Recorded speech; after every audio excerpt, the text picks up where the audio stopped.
నువ్వింకా రెడీ అవ్వలేదేంట్రా? చెప్పాను కదా, మనం గవర్నమెంట్ ఆఫీస్కి వెళ్ళాలి. క్యాస్ట్, ఇన్కమ్ సర్టిఫికేట్స్కి అప్లై చెయ్యాలని. నేను రెడీగానే ఉన్నానమ్మా, నీదే లేటు. ఇలాగే వచ్చేస్తావా? సరే, వెళ్ళి బండిది, ఇప్పటికే చాలా లేట్ అయింది. నేను బండి మీదే ఉన్నాను కదమ్మా, వచ్చెక్కు. నాకు నవ్వే ఓపిక లేదురా. ముందొచ్చి కూర్చో అమ్మా, టైం లేదు. నీకు దండం పెడతాను, రెడీ అయ్యి రారా. అమ్మా గట్టిగా పట్టుకో, స్పీడ్గా వెళ్తున్నాం కదా. నన్ను ఆటోకి వెళ్ళిపోమంటావా? ఇష్, మాట్లాడుకో, ఆఫీస్ వచ్చేసింది. ఎక్కడా? ఏంట్రా ఇది?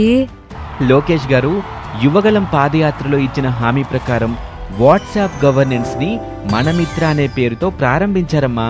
ఇందులో ధ్రువపత్రాలు, బస్ టికెట్లు, గుళ్లలో దర్శనం, వసతి సదుపాయాలు, వ్యవసాయానికి సంబంధించిన మార్కెట్ ధరలు తెలుసుకోవటం వంటివి దాదాపు 161 రకాల పౌర సేవలు అందుబాటులో ఉన్నాయి.